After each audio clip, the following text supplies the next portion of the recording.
Cet appartement presque vide, c'est celui de cette jeune femme que nous appellerons Marie. Impossible de vous montrer son visage sans la mettre en danger. Pendant 3 ans, elle a vécu sous les coups de son ex-compagnon.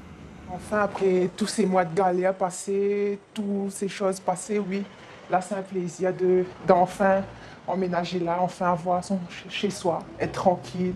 Son ex-compagnon a l'interdiction de l'approcher ou de la contacter. Alors installer cette simple table de pique-nique est un moment fort pour Marie, la fin d'un véritable calvaire. 3 ans à courir, à essayer de chercher de l'aide. On veut s'en sortir, mais il y a le monsieur qui vous fait peur, il vous menace de vous tuer. À chaque fois qu'il y a quelque chose à l'actualité, aux infos, il vous appelle, regarde la télé. Regarde la télé. Vous regardez, vous voyez un meurtre, un homme qui a tué une femme. Il y a encore 6 mois, Marie vivait avec sa fille de 5 ans dans différents centres d'hébergement d'urgence pour femmes victimes de violences. De longs mois d'instabilité, mais aussi de peur. Aujourd'hui, elle peut enfin se poser, souffler et même faire des projets. Là, je m'imagine, moi et ma petite, en paix, tranquille, en joie, avec plus de peur. Comme la petite, elle va à l'école, trouver un travail, recommencer ma vie normale, marcher sans avoir peur de se retourner, vivre le jour pour le jour, sourire, vivre. Une page de malheur se tourne pour Marie. Après plusieurs années à vivre avec quelqu'un de violent, elle ne veut plus d'un homme dans sa vie pour le moment. Faire confiance à un homme, non. Non. Parce que tout beau, tout nouveau, on commence. La personne, c'est pas écrit sur son visage. On ne sait pas, comme là, le monsieur, il était il était là, il était amoureux, il faisait tout et tout. Je voyais rien, moi, pour le début.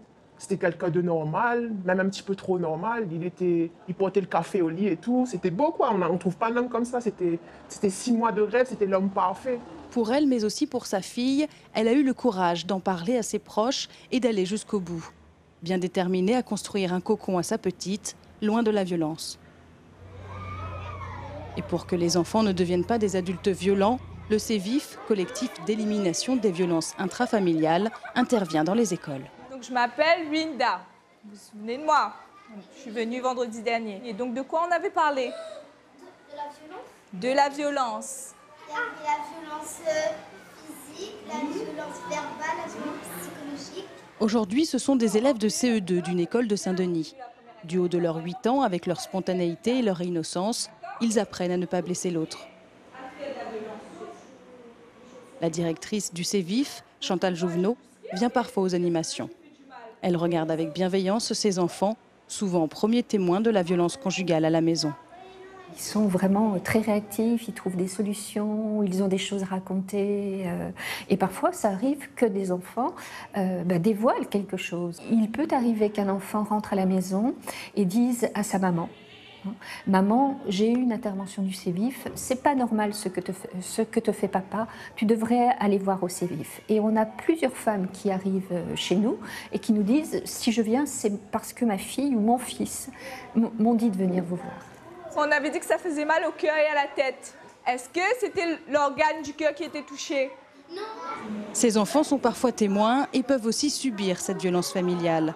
Alors les éduquer pour réduire les violences, c'est un véritable enjeu à La Réunion, où près de 15% des femmes subissent les coups de leurs compagnons. Plus de 4 plaintes sont déposées par jour.